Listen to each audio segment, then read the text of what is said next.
శ్రీ గురుభ్యో నమః. ఓం శ్రీ కాలభైరవాయ నమః. నా తల్లులకు, నా చెల్లెమ్మలకు, నా సోదరులకు శ్రీ కాలభైరవ స్వామి వారి యొక్క సంపూర్ణ ఆశీస్సులు. రేపు అత్యంత మహోన్నతమైనటువంటి పర్వదినం. శనిదేవుడికి అత్యంత ప్రీతికరమైనటువంటి పర్వదినంతో పాటుగా కాలభైరవ స్వామి వారికి కూడా అమావాస్య ప్రీతికరమైనటువంటి తిథిగా భక్తులు భావన చేస్తూ ఎన్నో రకాల ఆరాధన చేస్తూ ఉంటారు. శనివారము శనిశ్చర స్వామి జయంతి మరియు అమావాస్య, ఈ కలయిక వల్ల శని సంబంధించినటువంటి కష్టాలు, బాధలు, దోషాలు అనగా లగ్నవశాత్తు శనిచ్చేటటువంటి కొన్ని రకాల కష్టాలు, దోషాలు, అలాగే ముఖ్యంగా ఏలినాటి శని దోషాలు, అర్ధాష్టమ శని దోషాలు, అలాగే అష్టమ శని దోషాలు, ఇలా జీవితంలో శని సంబంధించినటువంటి సమస్తమైనటువంటి దోషాలను పోగొట్టుకోవడానికి అత్యంత మహోన్నతమైనటువంటి ప్రవచనంగా, అలాగే కొన్ని సంవత్సరాల నుండి పూర్వజన్మల్లో ఉండేట దోషాలను కూడా పోగొట్టుకోవడానికి మహోన్నతమైనటువంటి విశేషమైన ప్రవచనంగా చెప్పబడుతుంది ఈ యొక్క వైశాఖ అమావాస్య శని జయంతి పర్వదినం. 2026 మే 16వ తారీఖున ఈ యొక్క మహాపర్వదినం వస్తుంది. మరి ఏం చేయాలి? ఎవరైనా సరే శని యొక్క దుష్ప్రభావము, శని యొక్క దోషం వల్ల మేము ఇబ్బంది పడుతున్నాము, కష్టాలు అనుభవిస్తున్నాము, బాధలు అనుభవిస్తున్నాము అనేటటువంటి వారు ఎవరైనా ఉంటే, అలాగే మీకు ఎవరైనా మీ యొక్క జ్యోతిష్కులు కానీ మీకు శని దోషం ఉంది, శని దోషం వల్ల మీరు ఇబ్బందుల్లో ఉన్నారు, ఈ కష్టాలు అనుభవిస్తున్నారు అని తెలియజేస్తే ఈరోజు ఎవరు మిస్ కావద్దు. ఖచ్చితంగా ఈరోజు మీరు మీ దగ్గరలో ఉండేటటువంటి శనీశ్వర స్వామి వారి యొక్క ఆలయానికి లేదా కాలభైరవ స్వామి వారి క్షేత్రాన్ని దర్శించండి. దర్శించేటప్పుడు ఒకటి పుష్పహారాన్ని తీసుకుని వెళ్ళండి. నీలి శంఖం పువ్వులు ఒక 19 పువ్వులను ఓం శం శనైశ్చరాయ హ్రీం వం భటుక భైరవాయ స్వాహ అనే మంత్రం జపం చేస్తూ 19 పుష్పాలను ఒక మాలగా కట్టండి. ఒకవేళ నీలి శంఖం పువ్వులు దొరకకపోతే తెల్ల జిల్లేడు పువ్వులను వీటిలో ముంచి నీలం రంగు దారంలో కానీ నలుపు రంగు దారంలో కానీ ఇదే మంత్రం జపం చేస్తూ 19 పువ్వులను మీ కుటుంబంలో ఎంతమంది సభ్యులుంటే అందరూ కూడా అన్ని మాలలు తీసుకుని వెళ్ళి శివాలయంలో శివుడికి లేదా శని భగవానుడికి లేదా కాలభైరవ స్వామి వారికి సమర్పణ చేయండి. రెండవది, ఒక 50 గ్రాముల నువ్వుల నూనె తీసుకోండి. ఒక బిల్వపత్రం మీ 2 చేతుల మధ్యలో బిల్వపత్రాన్ని ఉంచండి. ఆ బిల్వపత్రం మధ్యలో ఆ యొక్క 50 గ్రాముల నువ్వుల నూనె ఉన్నటువంటి సీసాన్ని పట్టండి. ఇలా పట్టుకోండి.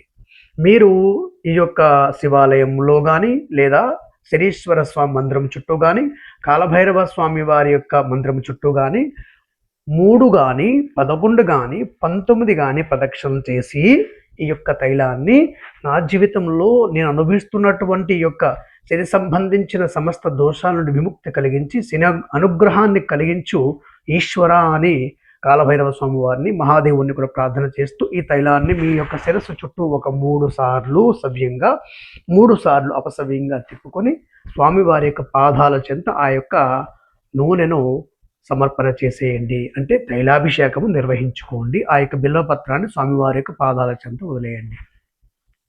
ఇక మూడవది, మీ దగ్గరలో ఎక్కడైనా సరే రావి చెట్టు కానీ ఉంటే ఆ రావి చెట్టు చుట్టూ ఈ యొక్క మహామంత్రం జపం చేస్తూ మీరు 19 ప్రదక్షిణలు చేయండి. ప్రదక్షిణ చేయడానికి ముందు మీరు ఒకవేళ మీరు దేవాలయంలో కూడా ప్రక్రియ చేయొచ్చు. గోధుమ పిండితో చేసినటువంటి 2 చపాతీలు లేదా 2 పూరీలను ఒక పేపర్లో అంటే విస్తరాకులో కానీ అరటాకులో కానీ పెట్టుకొని బెల్లం పొడి వేయండి లేదా బెల్లం ముక్క వేయండి. ఈ యొక్క చపాతీలను లేదా పూరీలను చిన్న బెల్లం ముక్కను కూడా పట్టుకొని రావి వృక్షం చుట్టూ లేదా దేవాలయం చుట్టూ లేదా శివాలయం చుట్టూ ప్రదక్షిణ చేసి ఆ తరువాత భూతదయ చాటుకోవడానికి వీటిని మీరు ప్రదక్షిణ అయిన తర్వాత మంత్రం జపం చేస్తూ ప్రదక్షిణ అయిన తర్వాత దగ్గరలో మీకు కుక్కలు కానీ కాకులు కానీ ఉంటే ఒక విస్తరాకు లేదా అరిటాకు వేసి వాటికి ఈ యొక్క 2 చపాతీలను చిన్న చిన్న ముక్కలుగా చేసి ప్రసాదంగా పెట్టండి. మరొకటి, ఈ రోజంతా కూడా ఈ యొక్క శని అనుగ్రహము కోసము, కాలభైరవ స్వామి అనుగ్రహము కోసము ఈ యొక్క మహామంత్రం మాత్రం ఖచ్చితంగా ఉదయం నుండి రాత్రి వరకు జపం చేయండి. మీరు ఒకవేళ ఇంటిలో ఈ యొక్క పూజ చేసుకున్నట్లయితే కాలభైరవ స్వామి వారి చిత్రపటం, ఎందుకంటే కాలభైరవ స్వామి వారు శని భగవానుడి యొక్క గురువు, ఆయన అనుగ్రహంతోనే ఆయనకు గ్రహాధిపత్యం రావడం జరిగింది. ఎన్నో రకాల శక్తివంతమైన అస్త్రాలను కూడా భైరవుడే శని భగవానుడికి ఇవ్వడం జరిగింది.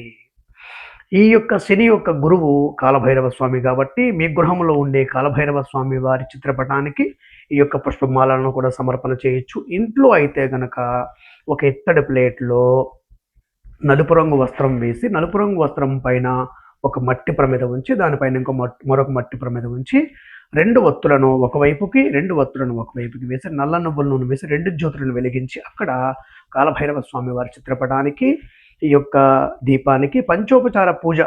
ఓం శం శనైశ్చరాయ హ్రీం ఓం వటుక భైరవాయ స్వాహ, గంధం సమర్పయామి, పుష్పం సమర్పయామి, ధూపం సమర్పయామి, దీపం సమర్పయామి అని ఈ యొక్క 4 ఉపచారాలు. నైవేద్యం చిన్న బెల్లం ముక్క, కొద్దిగా అన్నం తీసుకొని 2-3 నెయ్యి చుక్కలను వేసి నైవేద్యంగా పెట్టండి. లేదంటే మీకు బ్రౌన్ కలర్లో ఉండేటువంటి పదార్థం ఏదైనా మధుర పదార్థం ఉంటే దాన్ని నైవేద్యంగా అక్కడ కూర్చొని మీరు ఈ యొక్క మహామంత్రము మీరు 3 మాలలు జపం చేయండి. జపం చేసిన తర్వాత ఈ యొక్క శని అమావాస్య పర్వదినాన నేను నా గృహంలో శనిదేవుని యొక్క కాలభైరవ స్వామి వారికి సంపూర్ణ అనుగ్రహం కోసం చేసినటువంటి సమస్తమైన పూజ జపం సర్వం శ్రీ క్షేత్రపాలక కాలభైరవ స్వామి పాదార్పణమస్తు అంటూ ఒక ప్లేట్లో ఒక అరివేణంలో వదిలిపెట్టండి. కొన్ని పుష్పాలతో, కొన్ని అక్షతలతో, కొన్ని నీటితో పాటు వదిలిపెట్టి సాష్టాంగ నమస్కారం చేసుకొని నీటిని మీరు తీర్థంగా స్వీకరించండి. అక్షతలను పుష్పాలను శిరస్సును ధరించండి. ఇక్కడితో ఈ పూజ సంపూర్ణమవుతుంది. ఈ యొక్క నల్లగుడ్డ అంటే ఆ మరునాడు కానీ ఒక 7 రోజుల లోపల, వారం రోజుల లోపల మీరు అంటే మరలా శనివారం లోపల నల్లగుడ్డను మీరు లోపల ఒక స్పూను నల్ల నువ్వులు వేసి చిన్న మూటగా కట్టి 4 మూలలను కూడా దగ్గరికి తీసుకొని ఎక్కడైనా మీరు దేవాలయ పరిసర ప్రాంతాల్లో, మఠాల పరిసర ప్రాంతాల్లో, వృక్షాల వద్ద మీ యొక్క శిరస్సు చుట్టూ 3 సార్లు తిప్పి ఆ మూటను అక్కడ వదిలేయండి. లేదా నీటిలోనైనా మీరు వదిలిపెట్టండి. దేవతా వృక్షాల వద్ద కానీ లేదా నీటిలో కానీ ఈ యొక్క నువ్వులు చుట్టినటువంటి నల్లగుడ్డను వదిలిపెట్టండి. ఇక్కడితో మీకున్నటువంటి సమస్తమైన శని దోషాలు సంపూర్ణంగా తొలగును. శని అనుగ్రహాన్ని సంపూర్ణంగా పొందగలరు. తద్వారా కాలభైరవ స్వామి వారికి దివ్యానుగ్రహం చేత మీకు సర్వదా శుభాలు కలిగేటటువంటి అవకాశం ఉంటుంది. ఈ పర్వదినాన రాజమండ్రిలో శ్రీ కాలభైరవ స్వామి వారికి మనం ప్రత్యేకంగా శని అనుగ్రహం కోసం, కాలభైరవ అనుగ్రహం కోసం శని మూల మంత్రాలతో, కాలభైరవ మూల మంత్రాలతో హోమం చేస్తున్నాము. శని కాలభైరవ మహాహోమము. ఈ హోమములో అలాగే ఆ రోజున కాలభైరవ స్వామి వారికి తైలాభిషేకం కూడా ఉంటుంది. స్వామివారికి విశేషమైన పూజ ఉంటుంది. ఈ యొక్క శని కాలభైరవ హోమములో పాల్గొనదలిచినటువంటి వారు 9985551028 నెంబర్కు సంప్రదించి ప్రత్యక్షంగా లేదా పరోక్షంగా పాల్గొని శనీశ్వరుని యొక్క కాలభైరవ స్వామి వారి యొక్క అనుగ్రహానికి పాత్రలు కాగలరు. ఈ హోమము ఉదయము 5:45 ప్రారంభమవుతుంది. తైలాభిషేకం మీరు దగ్గరలో ఎక్కడ ఏ దేవాలయం ఉన్నా ఈ 3 ఖచ్చితంగా తీసుకుని వెళ్ళండి. కాలభైరవ స్వామి దేవాలయానికి అయితే శివాలయం